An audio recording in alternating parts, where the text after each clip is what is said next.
Okay, welcome to On the Move. I'm Chris Blasi. This is our quarterly update about things going on in the markets, the precious metals market, a little bit on the equities.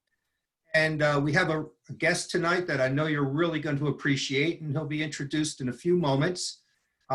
Just so you know, I think the topics that will be, I know the topics we'll be covering tonight are what's on everyone's mind. First of all, we'll be talking about this COVID virus and really what its impact is on the markets in general, and of course, specifically to the precious metals market. We'll look at the performance of gold during this pandemic. And also we'll be talking about the impact on mining stocks. And really our guest, Adrian, will be expanding on that for us. And lastly, we'll be talking about something that has impacted a lot of investors in precious metals the last several weeks, and that has to do with the supply of bars and coins. So when we talk, everyone knows that supply chains have been adversely impacted by this coronavirus. And in the world of precious metals, it's been no different. So between the difficulty in flying bars and coins in from foreign refineries to refineries being shut down because of exposure to the virus, we'll talk about that later and how we see that playing out. So first, I'd just like to introduce my usual co-host, that's Rich Checkan. Rich, how you doing? Doing great. For those who don't know Rich is the CEO of Asset Strategies International out of Rockville, Maryland. He has a very interesting background, very patriotic fellow. He came to us, or he came to ASI out of the US military, where he was there a number of years and left the military with the rank of captain. So basically 6 years as a military officer, and he held various leadership and staff positions. He joined ASI and has been there in excess of, I believe, 23 years now. So not only is he instrumental on leading the company from a managerial perspective, but he's also an expert on markets and precious metals, and he's a frequent speaker at forums and workshops around the world. So Rich, good to see you. Good to see you too, Chris, and good to see everybody's holding up well despite the virus, and we'll get into that here in a little bit. But I think everybody knows my co-host, Chris Blasi. He's the author of the Great Opportunity Reset Report. He's the president and founder of Neptune Global Holdings.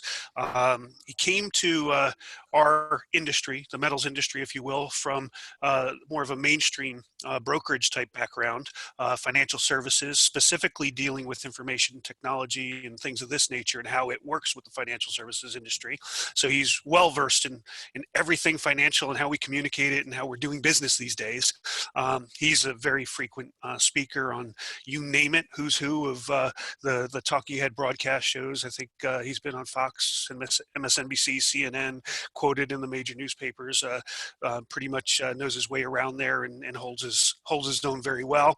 What we love most about Chris is he's the founder or the inventor and the patent holder of PMC ounce, which is a very, very interesting concept. If you're not familiar with it, you need to be. It's basically a way of owning in 1 ounce a composite of gold, silver, platinum, palladium for an immediately diversified precious metals holding. So we sell the heck out of that product because we believe in it, and the performance has outperformed gold and silver by themselves since its inception. Great product and great guy. So welcome, Chris. I'm also super happy to have with us tonight Adrian Day of Adrian Day Asset Management and the architect behind the Europac Gold Fund, a very successful gold fund out there in the gold fund universe, if you will. We've known Adrian a long time. He's been in the U.S., although right now he's in a territory of the U.S. down in Puerto Rico. But he's been in the U.S. for many, many years, decades. He is well known on the circuit. He is the go-to guy when it comes to mining stocks, resource stocks, international investing. His first 2 books were on the topic of investing internationally. His 3rd book was on the topic of investing in resources. And I think anybody that knows Adrian knows that he is the go-to guy when it comes to mining stocks, resource stocks in general, and international stocks. I understand he's a graduate of the London School of Economics, but he'll tell you that he graduated from the London School of Economics. And Adrian, good friend, and a pillar of information. Happy to have you here tonight. Well, thank you very much, Captain. Thanks. So tonight we're going to kick it right off to Adrian, and we're going to ask him, and we'll all chime in as well. But you can't get away from COVID-19, the coronavirus. It's out there. It's affecting markets. Although some would say that it's affecting markets less than the politicians are affecting markets. We'll probably get into that a little bit tonight as well. But obviously, it's wreaking havoc in the markets. It's helping to some extent when it comes to gold. And some people actually believe that, gold is rallying because of the coronavirus. I think we might have a dissenting opinion there. But what's your take, Adrian? What's the impact? And these are big questions, but what are the impact, and how do you see this playing out going forward? How do we start working our way back to whatever that new normal is? Yeah. Well, you made a very interesting point at the beginning. You said, obviously, the virus has a big impact, but so does the government response. And I mean, the truth is, it's the government response, both restrictions on economic activity, but also more recently, the response from the Federal Reserve, that to me is far more important in the long run, will have far more fundamental impact on the economy and the markets in the long run. I mean,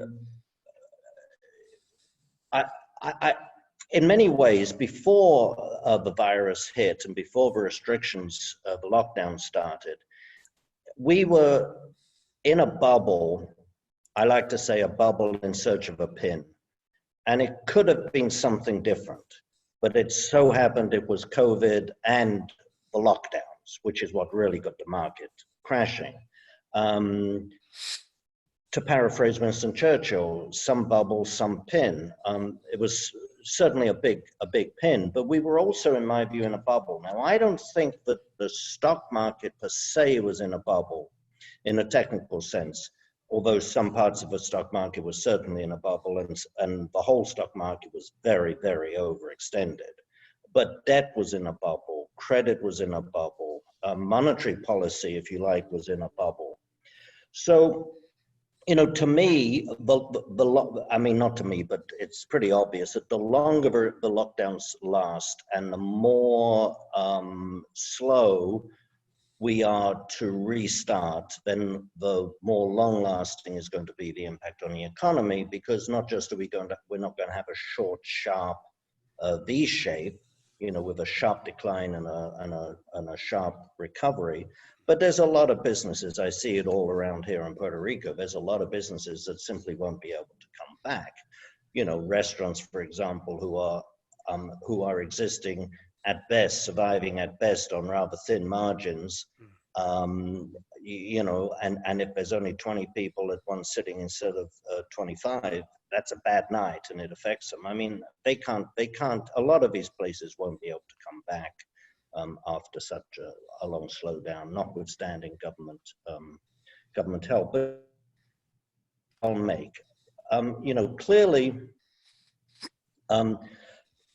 we all know that the downturn, however short it is, and however sharp a recovery may be, but we all know that the downturn is going to be pretty significant.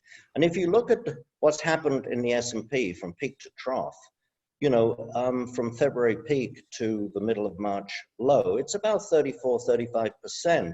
And if you put that in context of other large declines in the market during recessions, it's beaten by December 69 and 73. That was a pretty bad recession, I remember it. But some of these recessions pale in significance to what is going to happen as a fallout from the COVID, what I'll call the COVID restrictions for short.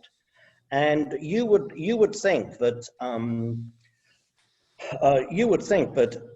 given the huge decline we're going to have in the economy, given the given um, the harm it's going to do to corporate earnings, and frankly, given the valuations in the market, which were already extreme, I mean, you would think that the market would have dropped more than that. So that's my point. I would be very, very cautious on the broad stock market.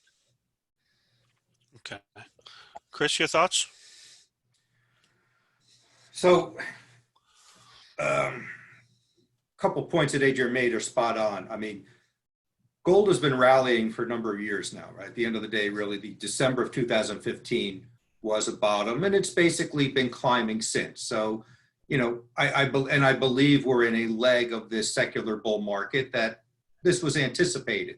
Now, what is really the fuel, or is said as the fuel, is not the coronavirus, of course. It is the government response. It is this open checkbook.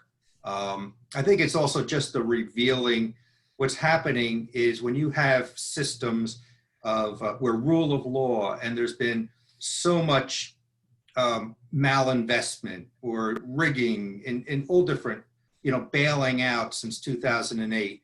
You know, we had a weakened system to begin with, and then you bring an event like this, and like anything, it was an unhealthy system to begin with. And gold is reacting because investors are saying, you know what, they've been talking about can kicking down the road. Well, maybe this event is going to be where you can't kick the can anymore. And maybe in the next several months, we're going to see some real damage to the system. You know, when I say that, we talk about overall financial systems. And of course, gold is somewhat as a safe haven during that, in times like that. As far as the general stock market, one thing about it, it's a little misleading because if you look at the S&P 500, most stocks are actually down, right? Unfortunately, it's driven by only a couple stocks, which again, you have to come into question the validity of some of these indexes, right? I mean, when the S&P could be completely driven by 3 or 4 tech stocks, that means 496 are going down. Is that really a good indicator? So at the end of the day, there's so much malinvestment. There's, in my opinion, right? Statistics don't mean anything, or fundamentals don't mean anything. Everything right now is, where's the Fed going to put their money and buy things up? They buy everything except gold, of course. But and that's why gold is staying strong. I mean, a lot of people feel it should be a lot higher, as precarious as things are. I mean, the earnings in the next couple quarters for equities are going to be unbelievable.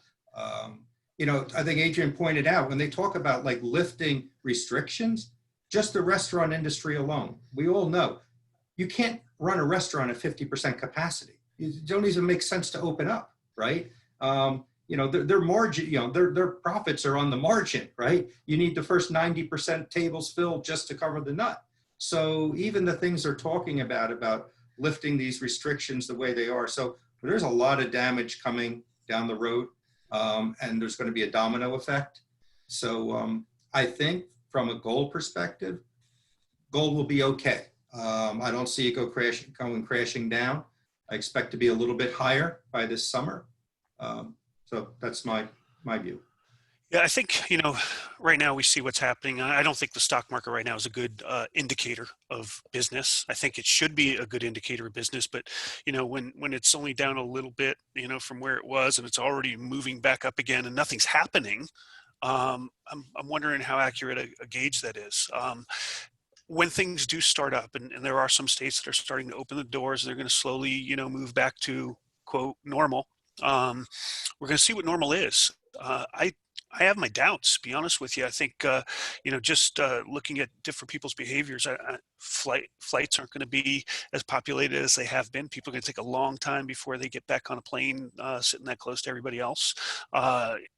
Sporting events, rock concerts, restaurants, movies, you just name it. I don't think we're going to act the same as consumers in those situations. And I think it's going to have an impact. Now, the question keeps coming up is they say, okay, Fed's putting, whatever the ungodly number is, 7 trillion or whatever it is, and they're looking at 3 trillion more. What the hell? Why not? Eventually we're going to see our dollar turn into this, if you're familiar, the 10 trillion Zimbabwe note, or the two bolivars out of Venezuela. You say it can't happen here, but it can happen here. We're seeing an incredible monetary expansion. If you look at the official rate, now back not that long ago, less than a decade ago, the bolivar was trading as like 6.5 bolivars to $1. Right now, 172,800 per dollar is the official rate. If you want to go on the black market and actually get a bolivar for what you can, it's like 3.8 million, is what I'm told. The 10 trillion Zimbabwe note, 10 trillion Zimbabwe dollars in 1980, that was worth about $1.47, one Zimbabwe dollar. Now 10 trillion worth 4 cents. Okay, it can happen. It can happen in modern society, but I don't think inflation is what we're going to see first. I'd like to get both your thoughts on this.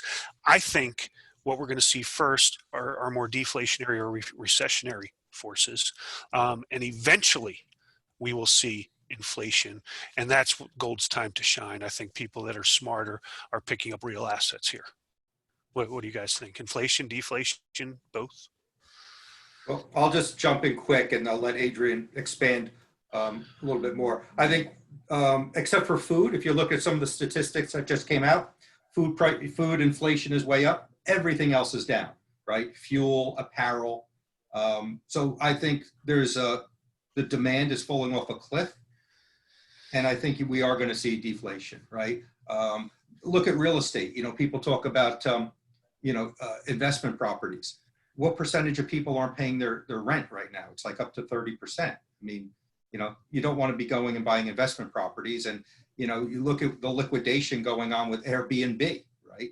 Talking about hundreds of thousands of units getting dumped because people bought Airbnbs and took out a big mortgage, and now they have no customers. And those people have no cushions and no capital. But the government can bail them out, right? They'll just relieve them of their debt, won't they? Well, I think that's what you talk about. First deflation, right? And then just flood the world with money, and then the inflation comes. Gold performs in inflation and deflation, Point a lot of people don't get. Yeah, gold may go down nominally in price, but its purchasing power will still grow. So it's not, some people only think gold for inflation, and I think you need to be positioned with it regardless. And it will be, in my opinion, a deflation followed by an inflation. Gotcha. Yeah, I think we'll probably start with deflation, but I think it's important we differentiate between deflation and recession on the one hand, and we differentiate between a strong economy and inflation. A lot of people conflate recession and deflation because the last couple of deflations we've had have been accompanied by recessions. Yeah.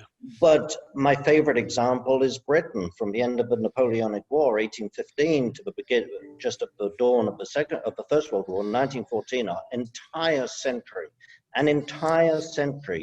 when, nobody denies the British economy was remarkably strong during that period, and, a third of the map was painted red, and yet that was a century of deflation in Britain. The pound in 1914 was worth more than it was in 1815. So deflation can be a very good thing. But I think we're going to get a deflation to begin with, but I only think it's a mild deflation. It'll be a strong recession. And the reason I say that is because we're all focused, quite rightly, on the collapse in demand from so many things. But you, Chris, were talking about restaurants. There's also going to be a collapse in supply in many, many things. And so, as we know from Milton Friedman, inflation is too much money chasing, well, before Milton Friedman, too much money chasing too few goods. We've certainly got too much money.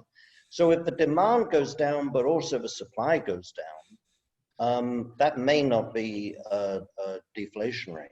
And if I can just, one of my favorite themes, if I can, I'm sorry, you've got me going now. Chris alluded to the fact that gold is strong in deflations as well as inflations.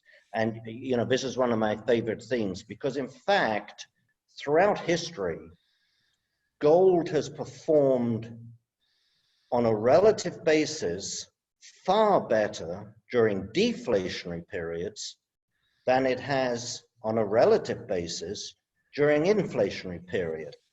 But of course, as we all know, in an inflation, the nominal price goes up, so people just think, oh, it's going up. Yeah. But the purchasing power of gold goes up on a relative basis, much, much more in deflations. There's a great book a few years ago by a chap called Professor Roy Jastram, recently reprinted by the World Gold Council, thank goodness, because before that it was like $850 on Amazon. But Roy Jastram did a study, an annual study of prices, price movements, and of gold movements. He went in the United States back to 1805, and he went in Britain back to 1250. So year by year, for 800 years almost, for 800 years, he had the price movement and the gold movement. And it was very clear that during deflations, gold performed better. I think that's just more fuel to the fire that we're measuring value and worth with the wrong measuring stick. It shouldn't be dollars, it shouldn't be euro, it shouldn't be pounds. It needs to be gold. That's the true constant measure of wealth. Yeah. So, well, his right. book was called The Golden Constant. Well, there you go. There you go. So obviously we're touching on this, and I'll kind of kick it to the next topic if it's okay. Gold is obviously moving up. I think if you look at the S&P 500, the Dow, they're both down in double digits still so far this year. They've recovered a little bit here recently. I think the NASDAQ is flat, if I recall, at this point. But gold is up about 13, 14%, even though silver, platinum, palladium are not showing the same luster right now in this environment. So gold is, in fact, doing its job. It's moving up in a spot price scenario. What impact are you seeing on stocks, and how do you see this playing out for mining stocks? Do they get a boost from the gold price? Are they not quite ready? Does something else have to happen first? Me? Yes. This is your Sorry. world, Adrian. Well, you know, often when you have a short, sharp decline in the market, such as we had, gold and gold stocks tend to recover first, and we've certainly seen that this time. You know, the broad stock market has recovered, as you said, but the major gold miners are up anywhere from 50 to over 100%. Why is that? Some of us aren't as smart as you. Oh, that's a huge question. I think people, to me, the virus is certainly one issue, but as you alluded to, the bigger issue by far is the capitulation of monetary authorities around the world. QE infinity, QE without limit, either in terms of size or in terms of time, is incredibly bullish for gold. And when the Federal Reserve in 2014 said they were going to end QE and return to normal, and it was 2 years later before we had the first, 2.5 years later before we had the first interest rate hike, and a year later, 9 months later, they caved in.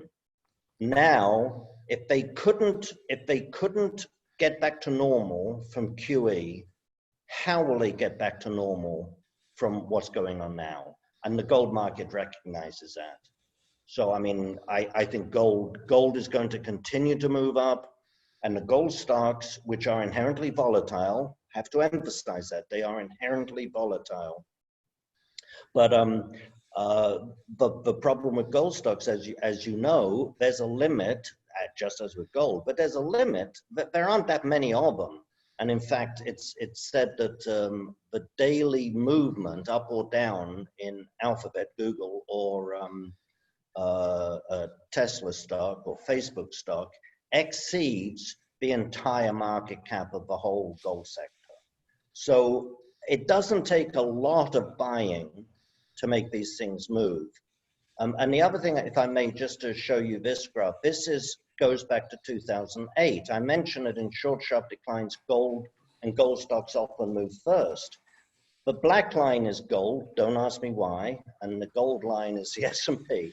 Makes perfect sense to me. I didn't do it that way. But you see a huge decline in the gold stocks from July, before the S&P really tumbled, but a huge decline in gold stocks in 3 months. Then you saw the gold stocks bottomed in October. The gold stocks bottomed before the broad market bottomed. And by the time the broad market bottomed in March, the gold stocks were already up over 100%. And it's much the same this time. We've seen pretty much 100% move in the gold stocks in just a month and a half. But I think there's just a lot more to go because the gold stocks are still very cheap. This is the gold stocks relative to gold. And I'm using the XAU, which is the major gold stocks. So you see that for 20, this is from 1985. So you see for the longest period, although the gold stocks were moving higher, this is, not a ratio graph, they moved more or less in tandem, and then they broke. And the gold stocks today have never been cheaper relative to gold than they are today. You look at, in terms of price, and we all know price is not the thing we should be focused on, but in terms of price, the gold stocks, despite the huge rally, as I say, 50 to 100% in the last month, they've got a lot further to go to get back to where they were in 2008, 2011, 2012, and so on. And in terms of valuation, this is just relative to book value, but we could look at cash flow and a lot of things.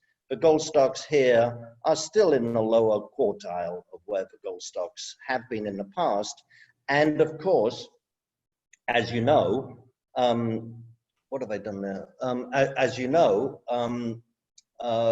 when the gold price goes up, we should in fact see a multiple expansion, not a multiple compression. So I think we've got a lot further to go, Can I just ask something on behalf of, I think, all the listeners, because Adrian, your opinion on why this time the divergence between gold and the gold stocks?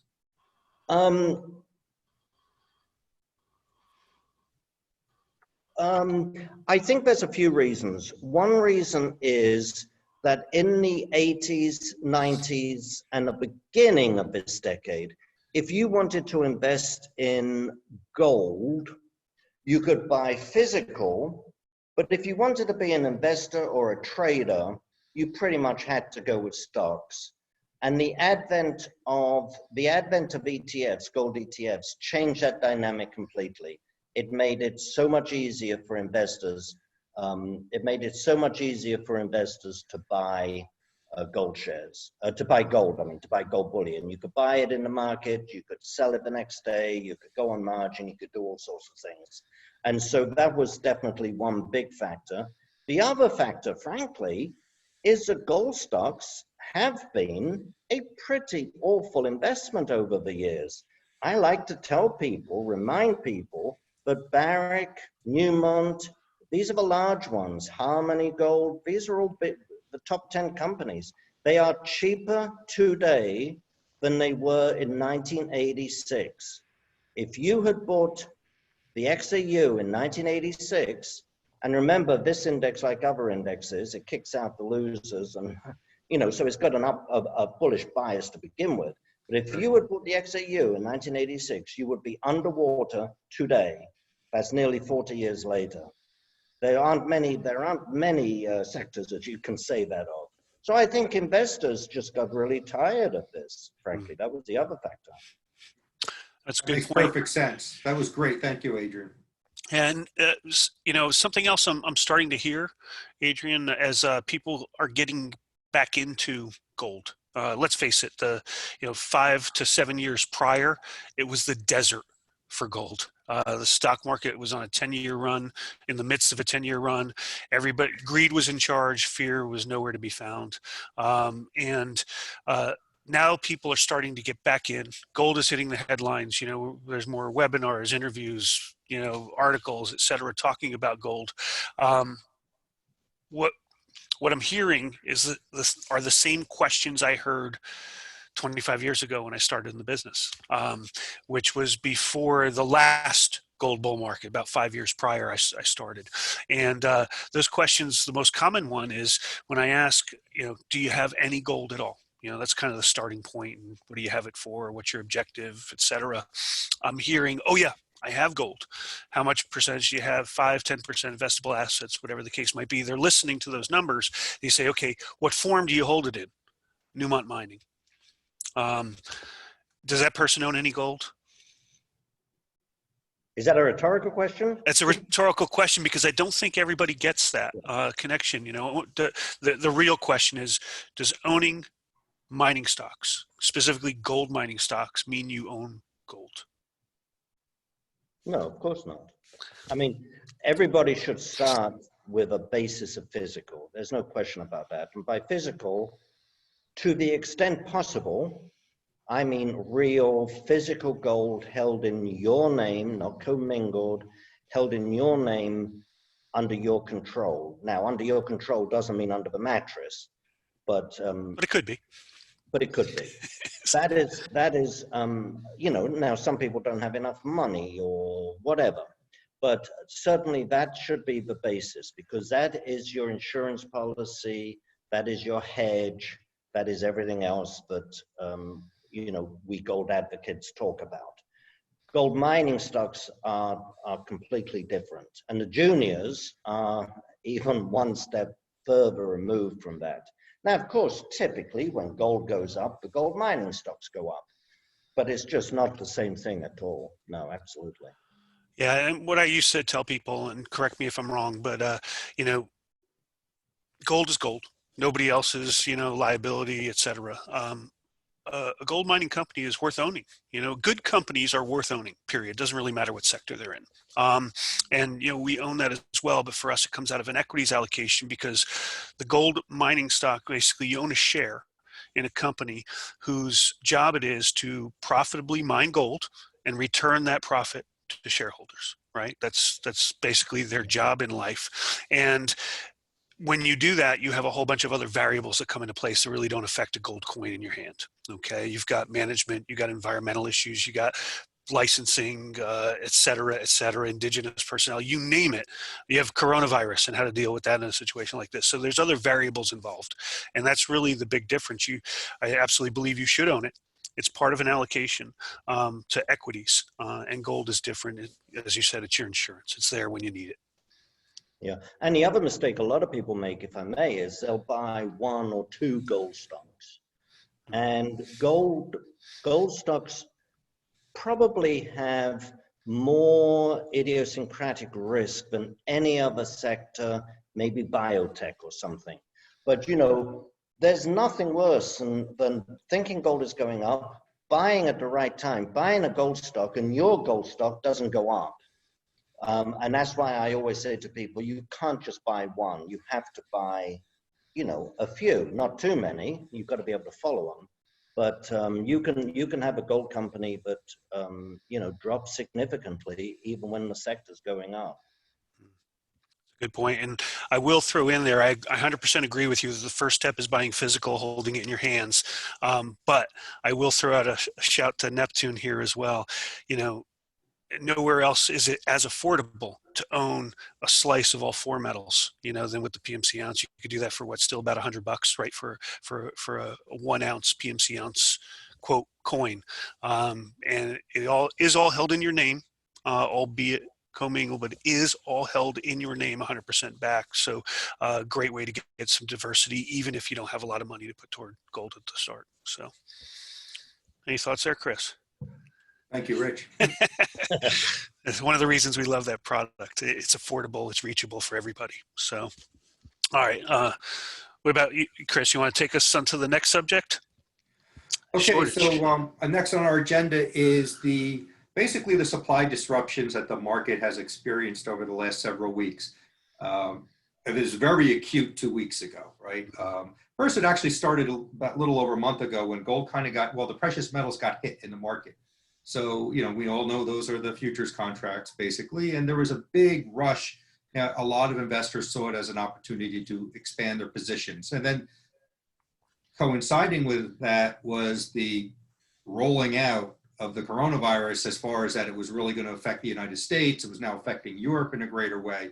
So you had this, flight into the metals, and then you had production being curtailed and transportation being curtailed. So you had things like the Royal Canadian Mint, who literally just shut down operations, and weren't producing things like the Canadian maple leaf for some time.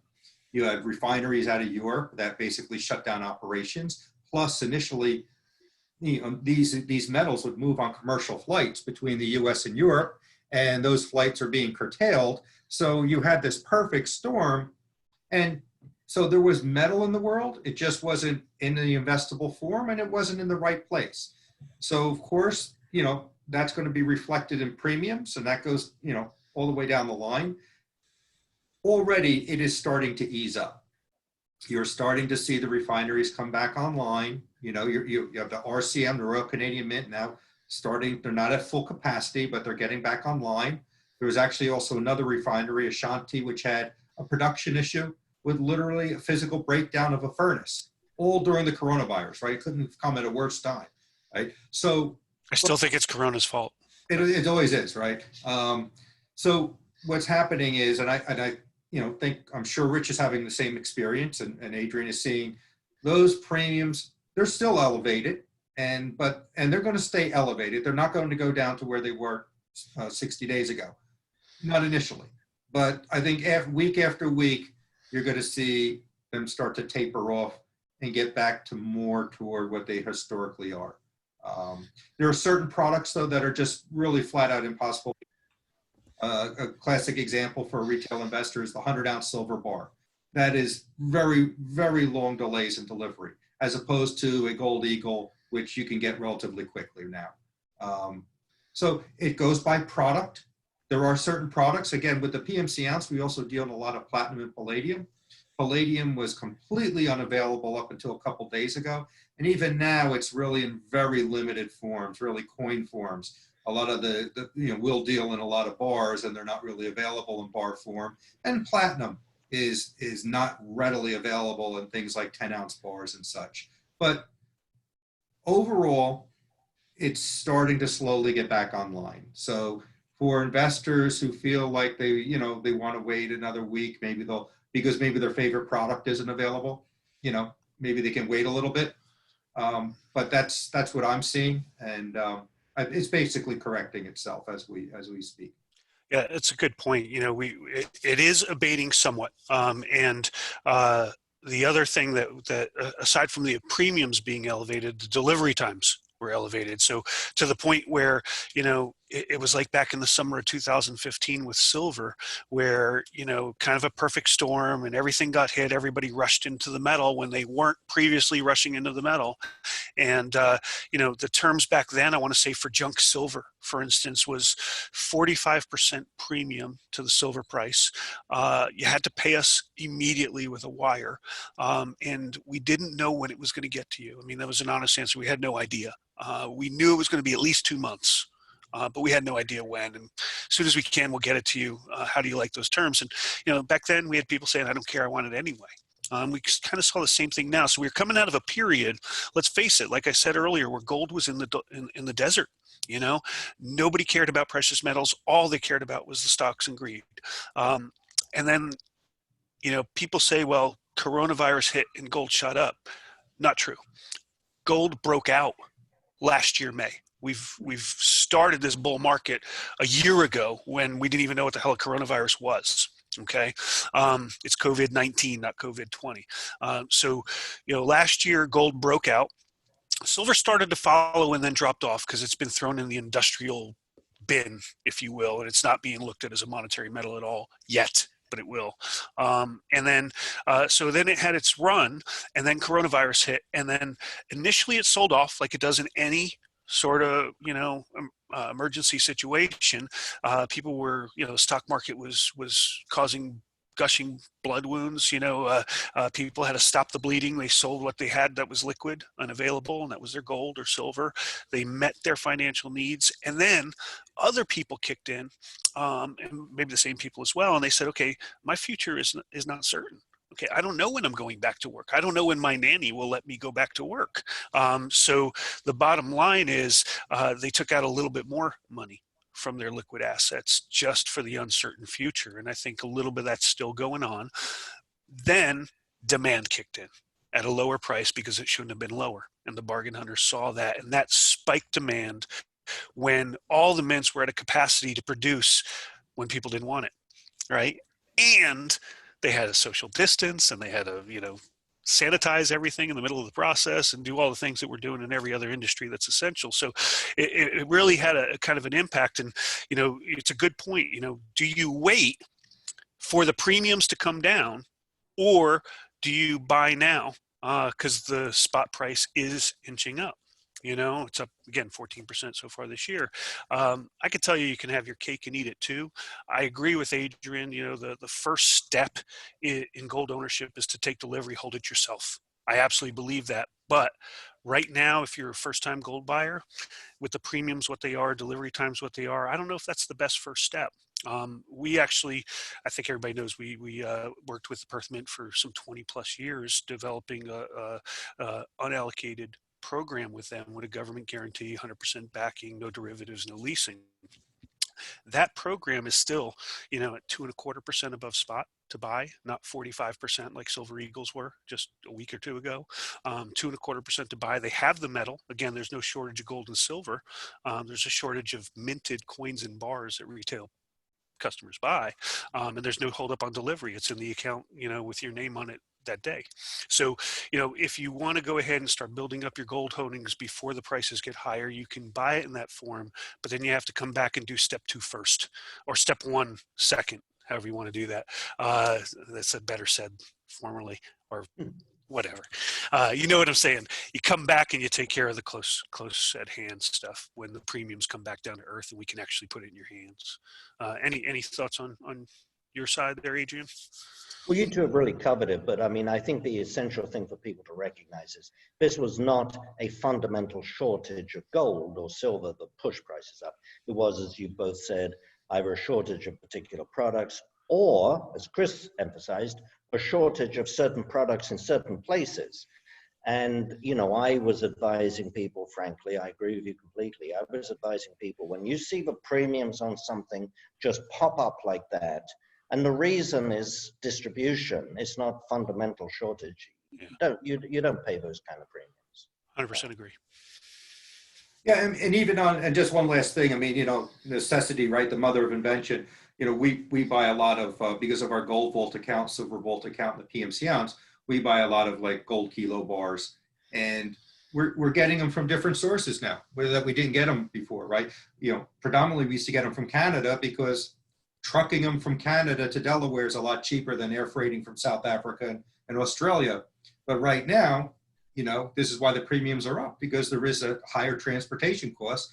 We are bringing in LBMA approved bars still, but now they're from refineries out of South Africa and Australia, which we didn't use before, but we need to meet our customers' demands. So that's actually a good point. We're familiar with the Perth Mint in Australia. Just a little side note, I don't think most people realize this, but and I don't know if it's still the case, but this was probably about 10 years ago. This was shared with me. I don't want to disparage the U.S. Mint, but they're by law, they have to mint the gold for the Gold Eagles program in the U.S. Okay, it's got to be homegrown metal, if you will.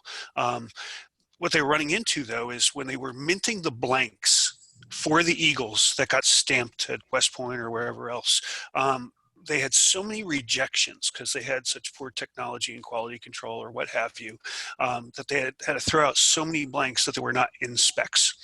It was actually cheaper for us to mine the gold here, ship it to the Perth Mint in Western Australia, have them make the blanks, ship them back to be stamped here in the US. That was cheaper than all the loss they took from the rejections. Just so you guys know how some of these things work. Wow. Behind the scenes, the duck kicking the feet under the water. So, yeah, you go where you have to get it to continue the business. So, any other thoughts on that subject, or in general about COVID, what we should see next, or how do we deal with it and protect ourselves? I'm no expert on that. You know, one thing I will say, if I may, you know, Yeah. people who know me well enough for a long period of time know that I tend to be a very, very disciplined value investor, very disciplined in my buying. And I think some of us who've been around this market, certainly for the last 6 years, I think we need a little bit of an attitude adjustment, as they say. I think that's what they say, isn't it, in some of those movies? Yes. We need an attitude adjustment. Got to get your mind right, Luke. So. You know, if gold is going to 1900, 2000, maybe 2200 over the next year or 2 years or whatever, and the gold stocks are going to be meaningfully higher at that point. I mean, you know, the big ones will have doubled at that sort of price level. 2000, the big stocks will have doubled. Doesn't really matter whether you buy, for example, Barrick at 2680 or 2720. And so I think we need to just change, whereas it mattered very much over the last 5 years, I think we need to, for those of us particularly who are not fully invested, we need perhaps to be just a little more, I hate to say it, a little more loose with our buying limits and so on. It's more important to get a position than it is to get it at the right price at this point. Okay. I just, I'm getting updates here. I apologize. I'm kind of looking down. We had, seems like a little bit of a technical issue. The link that went out was broken. I've been going back and forth with our back office to try and find out what the issue was. I see people are stacking up here, so they're getting the corrected link at this point. But I just, for everybody listening, if you have questions, send them in. We're about to hit that point where we're going to do question and answer. We already have some that were sent in ahead of time, so we can start there and continue on. I am sorry for the broken link that caused many of you to join late, but I did see the numbers start ticking up.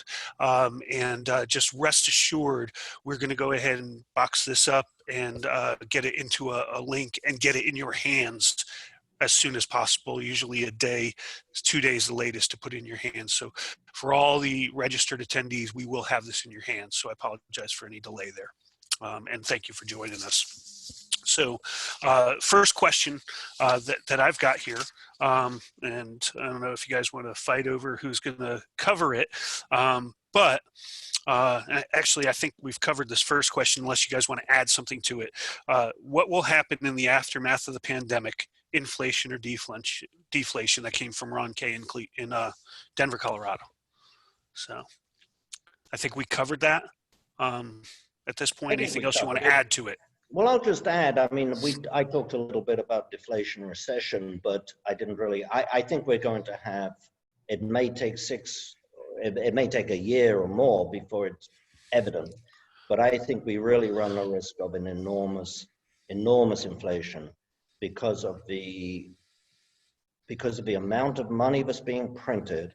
And people often say, yeah, well, some people say to me, yeah, but didn't they print a lot of money in QE1 and QE2? Huge difference between what was happening back then and what's happening now.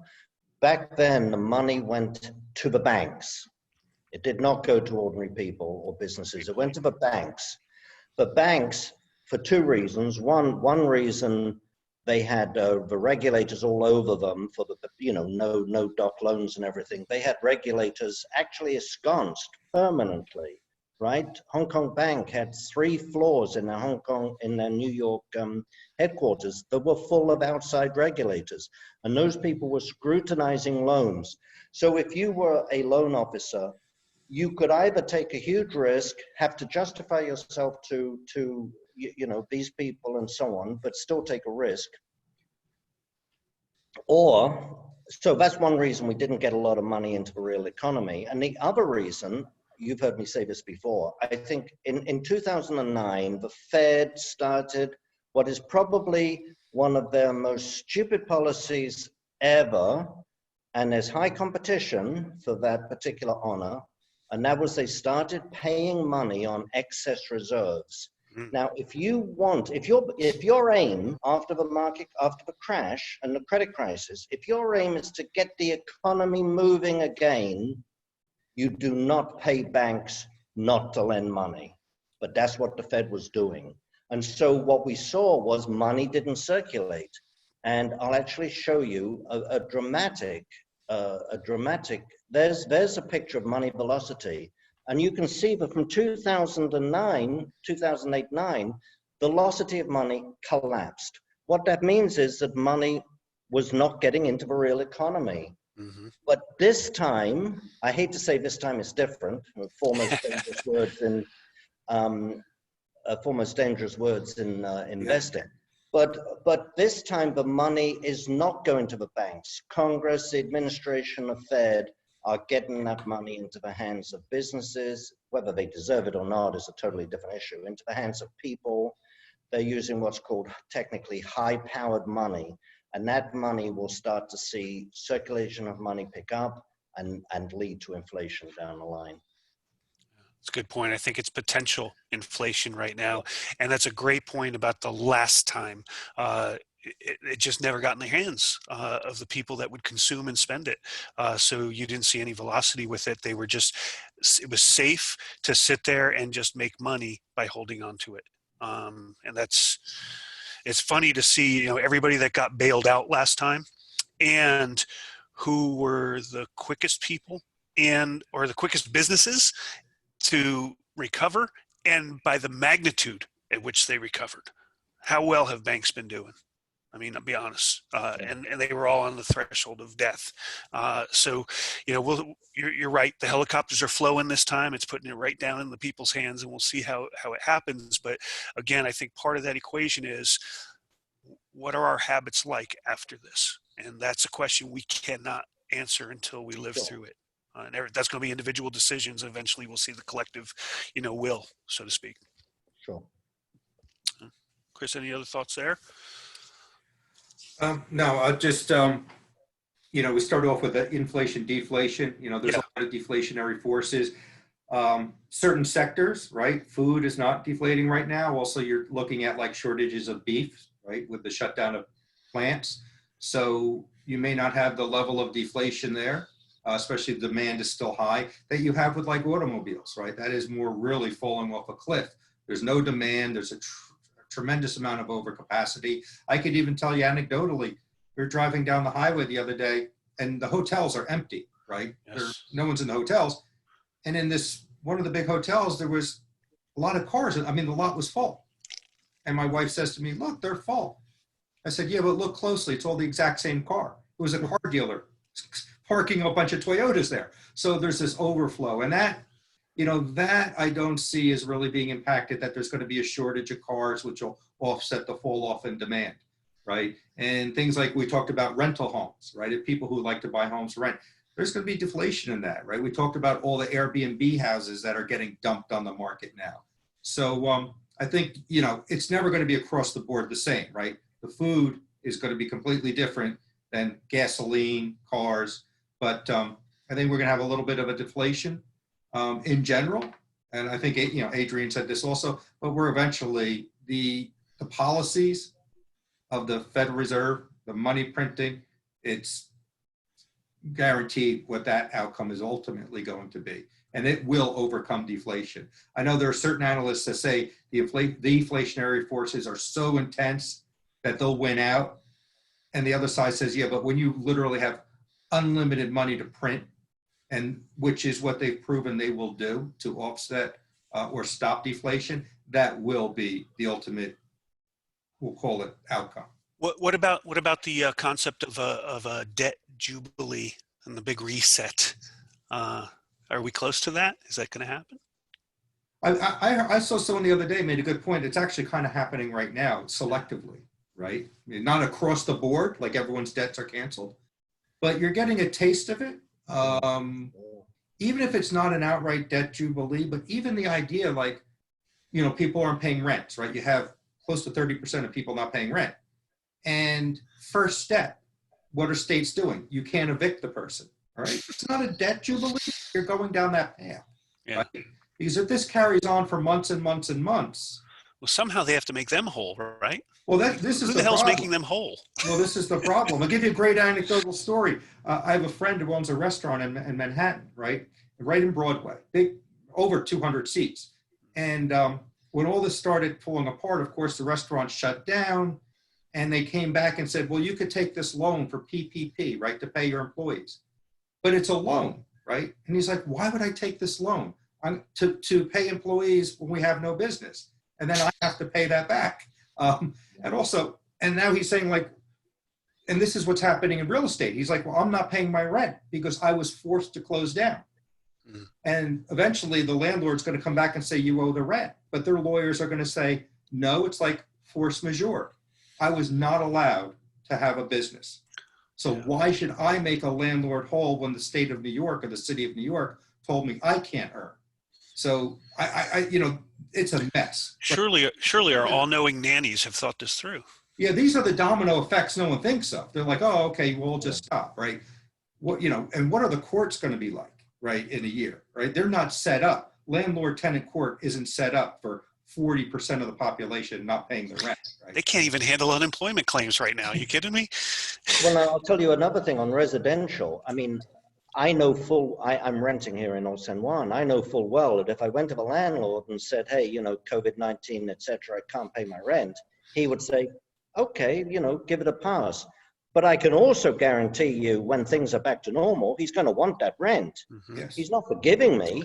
Well, the person has been unemployed for 6 weeks, 8 weeks, whatever it is, sitting at home twiddling his thumbs, and he's got some extra unemployment. But, he's not had a job, and his wife's not had a job. He's not going to be able to pay 3 months back rent when things open up. Mm-hmm. And we're going down that path, and we've seen it with student debt, putting it off for 2 months, putting it off for another 2 months. That's exactly right. And look, my friend Jim Rickards makes a great point that people forget. In many jobs, like you say, if I own a restaurant, right, or we own a restaurant, we're not serving meals now. If we eventually get to open up, and even if we got to open up to full capacity, you can never capture the meals that weren't bought. I mean, people aren't going to go out and say, I'll eat 5 meals now because I didn't go out. So you still have the overhead. Catch me on the right day, I might do that. Right, I still have the overhead on my past rent, but I can never get that revenue back. Sure. It hasn't even been fully thought out what the ramifications. So your question was debt jubilee. Yeah. Probably in some respects, there's going to be some version of it. But it's going to be for certain people and not for certain other people. It's going to be very much a political determination who gets their debts forgiven and who doesn't get their debts forgiven. That's not going to potentially lead to more social unrest, is it? A little bit. Understood. I think we'll just leave that there. Maybe we'll pick up on that next time. I'm happy to talk about it. Next question. We've touched on the subject, but we didn't, I don't think we got to this point. Dawn in Albany says, how long do you expect the coin and bar shortage to last? I think you did say we're starting to see it ease up. Do you have a feel for how much longer this is going to be out there? My perspective, it's selective products are starting to come on. Premiums are still up, right? Because even the mints have raised their premiums. So it's selective products are slowly becoming available. Some of them have, as you said earlier, Rich, some of them have very long delivery times, even though they're bought and owned and the metal's there. Mm-hmm. Like the 100-ounce silver bars, they're slow coming on, but they're coming in now. So we're not going to be at full production capacity. I don't think for several months. Also, there's such a backlog that they're working through. Yeah. Right. So even with the new orders coming in, they're still trying to fulfill. So it's gonna, people are getting their metal. Again, when you want to buy, you're not going to have the level of selection that you want. And if you're looking for really quick delivery, you're going to have a really small selection. But it's slowly coming back online. Yeah, I could tell you, last time we saw this on any sort of massive scale, like I said earlier, was 2015 with silver. If I recall, by mid-fall, so this really hit its peak in August, I want to say that summer. By mid-fall, it was kind of resolved. I don't know if we'll see the same thing here because we don't know what's next with Corona either. I think everybody's looking forward to the summer, right? And so I don't know if this is true. I'm not a doctor and I don't know the science behind it. Somebody might know, but supposedly coronaviruses don't like the sun and heat. Okay. I don't know. I haven't asked one. But if that's the case, we may get a slowdown in the summer, but as I understand it, until there's a vaccine, this all happens again late fall, winter next year. And they were talking about a year for a vaccine. So I don't know totally this time how it's going to play out, but I will reiterate, there are options available to you right now. Like I mentioned earlier, we have the Perth Mint certificates you can buy at a reasonable cost. Metal is available. It's just a fabricated product that's short, not the metal itself. I know Chris. I know he is able to back the PMC ounce that is available to you. And if he can't back it, he won't sell it. I know that to be true. So there are options available to you out there. Any other thoughts there, Adrian? Or No, you've covered that. Yeah. And I'll just say one last thing. You never know. We are in such a precarious position, not just from the coronavirus. Again, maybe re-impacting a mint or refinery, but you're going to get a time also where the price of the metal and of course the demand will start spiking just because of the policies, just because of the central bank policies right on top of it. So, it's real, everything's on a hair trigger. You just get a little uptick in demand when, things are throttled, right? The supply line is a little bit throttled right now, and that can drive it too. So it's a pretty dicey time. I think it's best, what you said, Rich. I don't think people should really wait if they really feel the precious metals are right for them and they should be in their portfolio. That I don't see big risk of a downdraft in price or a knockdown in price. And any knockdown would be, in my opinion, very short-lived and not that deep anyway. I think hovering right about 1700 is our knockdown. I'm with you there. It's funny because there are options in this scenario. You always tell people, you don't buy hurricane insurance, when you're in the eye of the storm. You don't buy homeowners insurance right after the tornado hits. You don't buy automobile insurance right after you've been T-boned at an intersection. Right now, actually, you can buy wealth insurance in the middle of the storm and not have to pay any sort of premium and not have any sort of penalty for doing so. It's nice to have that option. I want to take the opportunity. I see a whole bunch more people have joined as well. I apologize again for the broken link. Glad you got here, albeit late. We covered a lot of ground tonight, and you're going to want to see all that. We will put it in your hands as a registrant. Do not panic. Within a day or two, the latest, we'll have the link all put together. We'll send it out to everybody that registered. You'll get to hear everything, from start to finish. So just want to let you know that. In the meantime, we're in the Q&A portion of it. We have some questions ahead of time. We're covering them. If you have questions, feel free to ask, and we'll cover them again, the live questions, even if, we had already dealt with that topic earlier. The next question I have, I think this is going to you, Adrian. April in San Francisco would like to know, what are the best types of resource stocks to own in this current environment? Well, first of all, what types of resource stocks? I would start certainly with gold and silver. Gold to me has the best risk reward of not only any resource, but pretty much any sector or market I can think of right now. So gold would definitely be number one. And among other resources, and I know you're also talking about different types of stocks within the commodities, but Sure.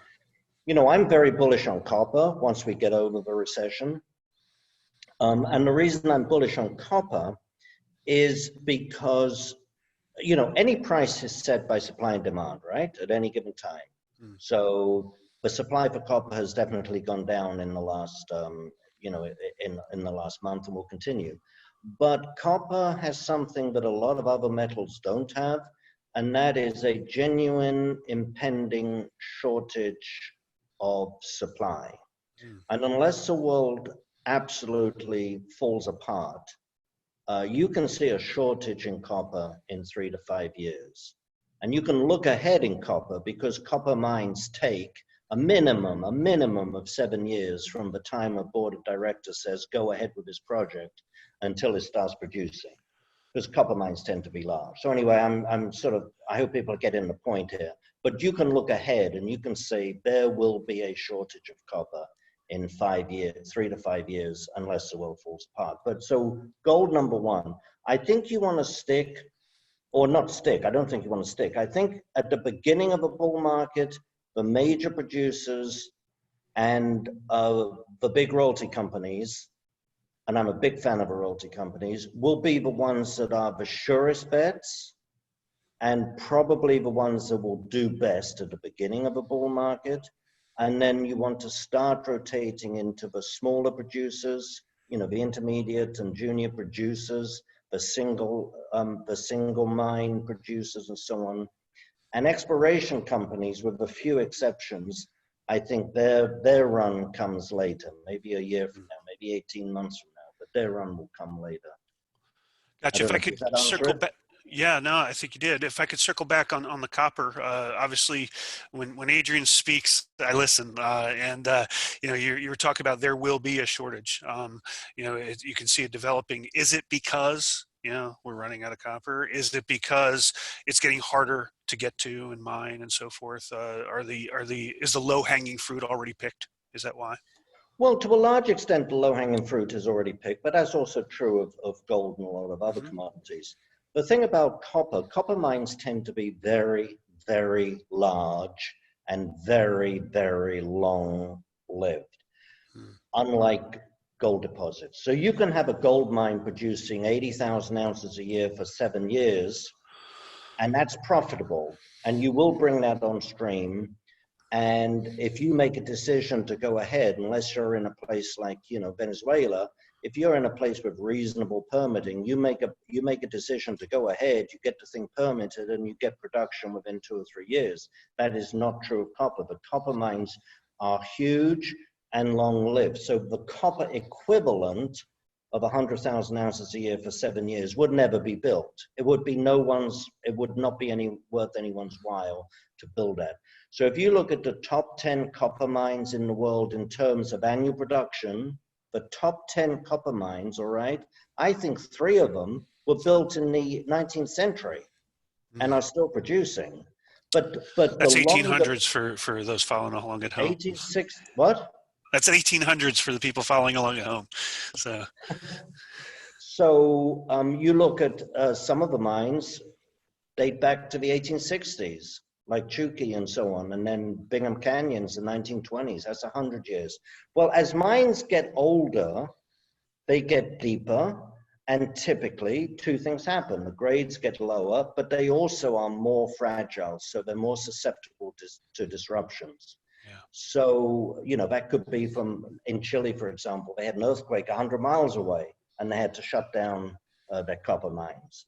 So you get more disruptions. And so the truth is we are simply not replacing the copper that we are producing. And that copper is going to run out sooner or later. Gotcha. And you can't get it all from buildings in Detroit right now, right? So not at the moment. No. Okay. Is there any one stock we can all buy that'll get more toilet paper, chicken, and hand sanitizer in the Safeway here? So I mentioned earlier that gold stocks have more idiosyncratic risk than most sectors. I've often said this: if you're only going to buy one stock, if you're only going to buy one gold stock, and I do not recommend that, but if you're only going to buy one gold stock, Franco-Nevada far and away is the stock to buy. It is not cheap at the moment, but with Franco-Nevada as a royalty company, so they're getting revenue right now from over 40 different mines with lots of different operators in lots of different countries, some gold mines, some copper mines, etc. And the pipeline is over 350 royalties in the pipeline. But you're getting revenue from a lot of diversified sources. And so even though you're only buying one company, your revenue at least is diversified. Yeah, sounds steady, diverted, reduced risk, basically, is what it sounds like to me. Yeah. All right, we're going to go political here. I hope everybody's ready. But Drew in Lubbock, Texas, would like to know, how do we think the pandemic's going to affect the election? And he adds, are we headed to socialism? Who wants goes that? first? Well, I'm going to skip the bit on the election. I'll let Chris go on that first. Are we heading towards socialism? Yeah, well, we don't want Well, I think we're foreigners to already influence there, our aren't we? elections, right? So, I think we're already in socialism, aren't we? I mean, you've got a central bank, a government agency that is setting the most important price in the market. They are price fixing interest rates. yeah. What's happening in Congress right now with 2 trillion and 3 trillion and whatever it is next being distributed, at To the voters they want, I might add. It's what they're yeah. trying to figure out how to I do mean, when right they now. first said we're going to send a check for $1,000 to every taxpayer in America, the first thing I said is, I'm not going to get it. I don't know why I'm not going to get it, but it ain't coming this direction. And of course it didn't. So that's socialism, isn't it? Distributing the money to poorer people. Yeah. Anyway, go on. Don't get me started on politics. Any thoughts there, Chris? I mean, I think it's a relevant point. The economy was one of the big, stump blocks here, or stumping points. We've been sliding into socialism for 30, 40 years. Absolutely. So that, this isn't new. It's just what degree. It's just how much more are we going to have? I mean, look, healthcare has, been social. Some people pay full freight and some don't, right? That's socialism, right? No one's denied it, but not everyone's paying for it all. So, this has been going on. It's now just taking it to another level. That's all. Gotcha. And the other thing I'll say come is in, not they never get social- reeled back. Sorry. But it's authoritarianism. You mentioned, Chris, was it when we were talking beforehand? I can't remember. But I mean, all these states and jurisdictions coming out with their own rules, most of the time, they're not even discussed in the legislature.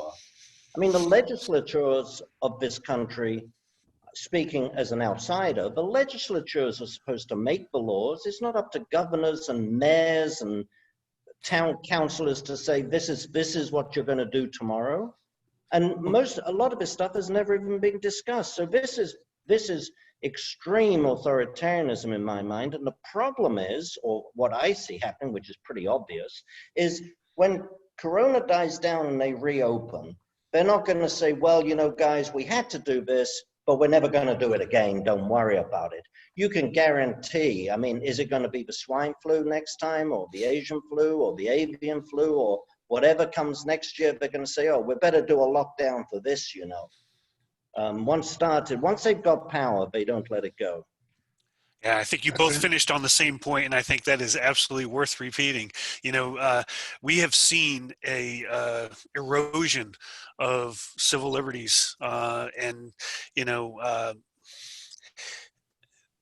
there's always a threat. It varies. It could be drugs. It could be Corona. It could be whatever. There's always a threat. There's an action to the threat, and we all kind of buckle under and say, "Oh yeah, I guess we got to do it in this case," and then you'll never get it back. You'll never ever get it back. Those rights don't come back. I don't know how else to say it. I don't think we're done losing them in this round either. And under the pretext of protecting everyone, right? Yeah, there's always a threat. Yeah, and it's all about giving up your liberties, and so many people have no qualms on doing that. They really, and this was going on before coronavirus, right? And it's even worse, obviously, with the young generation, right? So willing to just under the guise of something that's convenient, giving up personal information, allowing themselves to be tracked and put into a database. I mean, I'll give you a very good anecdotal story. I was running a place in Florida because we're expanding down there, and I'll be relocating there. And I was in a complex, and you had there was a place with a pool and a place to work out, and you had a card swipe card to get in there. Well, they took the card swipe cards out and said everyone had to do barometric. You had to give us all the young people had no problem with it, right? Oh, fine. The only resistance they got was from me and a couple of other older people who said, I'm not giving you this. I mean, if I got my driver's license in Florida without having to give you my fingerprint, why am I going to give it to some management company at a condo complex? Right. And I had this discussion with some of the people I became friendly with who were all basically under 40 and under 30.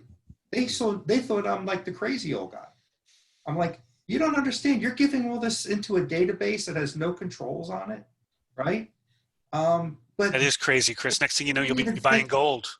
they didn't even think that way, right? They didn't even think that about that. I said, so as biometrics become more used, especially at official levels, and now your biometrics are on some weak database in some management company.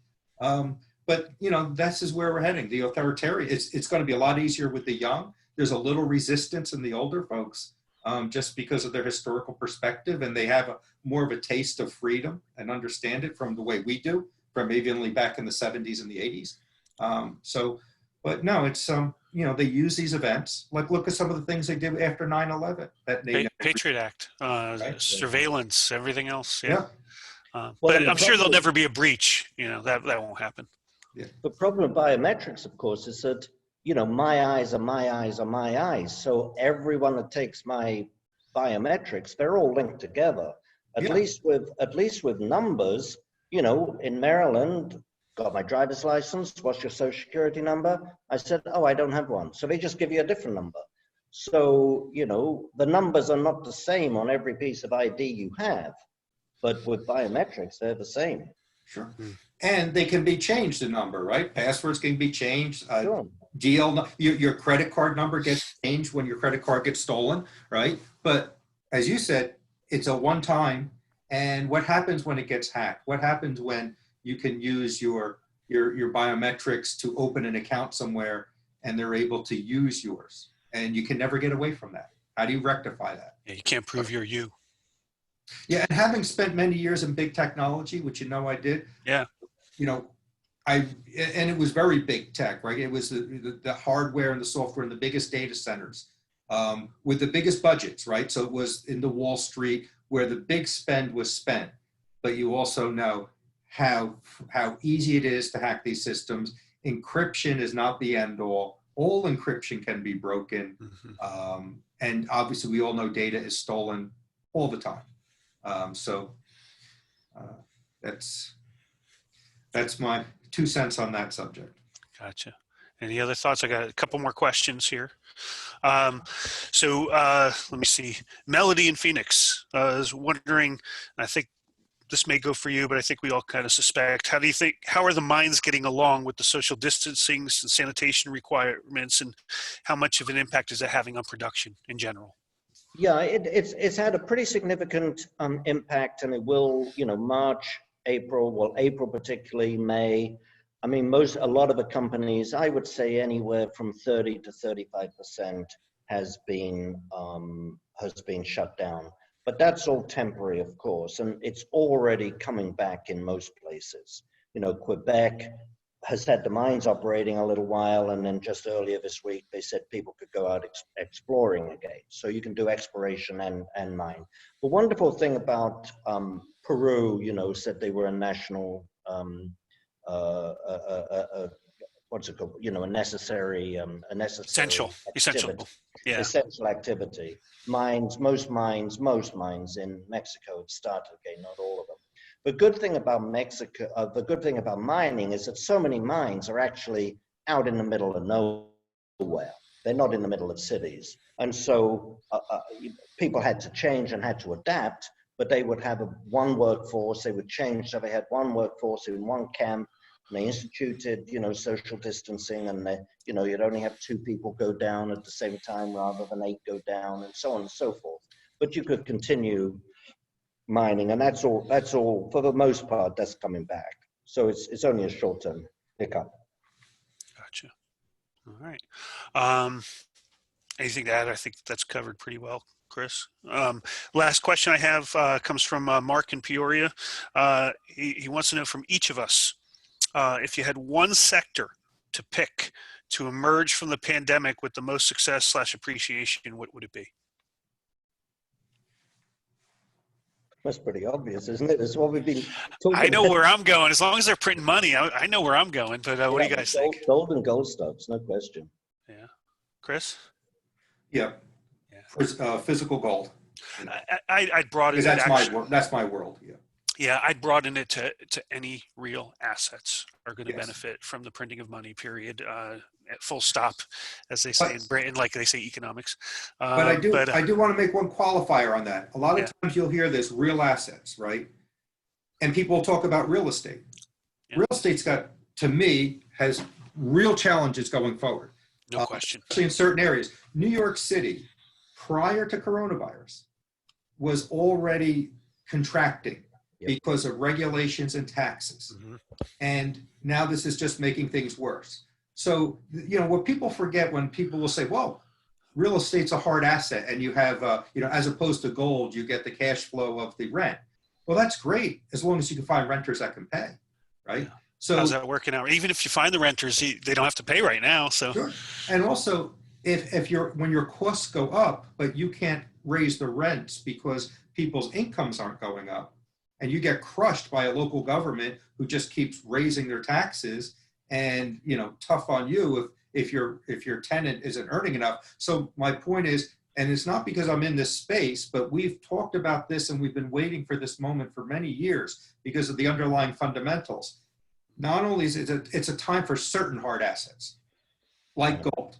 Not all hard assets, because the ones that so-called are hard asset that give you income, they have that risk, right? When you own physical gold, no counterparty risk.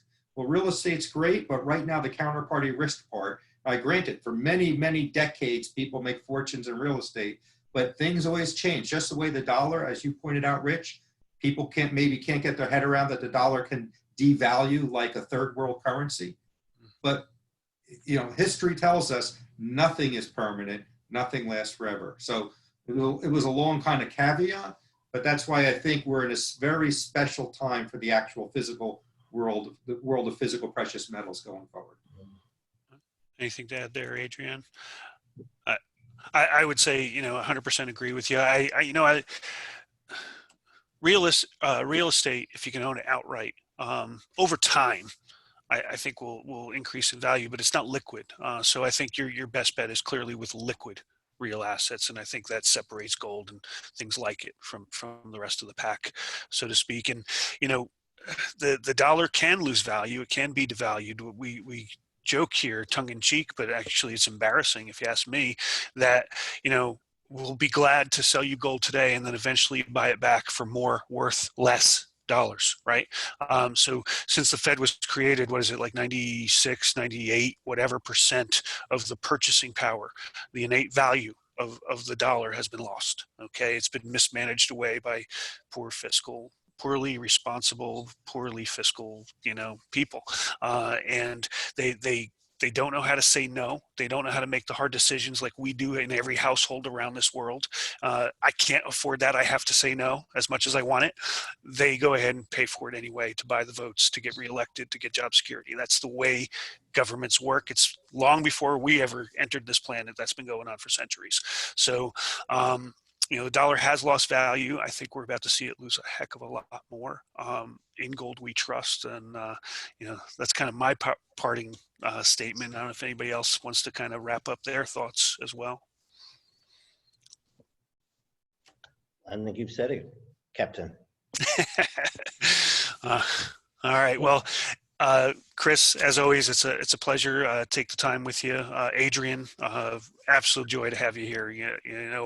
I'm always fascinated when we get a chance to talk and actually discuss what's going on around us. We don't always have that chance over a quick Starbucks at a conference or something. But for all you that joined us, I thank you for breaking through the delay of the broken link. Again, every registrant will get a full copy of the presentation. We'll have that out to you as quickly as possible. I appreciate you joining us. I hope we answered some questions, and we look forward to the next time. If you have any other questions that weren't answered, go ahead and send them in to us, and we'll pass them around, and we'll get answers for you as well. And thank you for joining us. Can't wait till the next quarter. Thanks. Thank you, everyone. Have a great night. Good night. Good night. Bye-bye.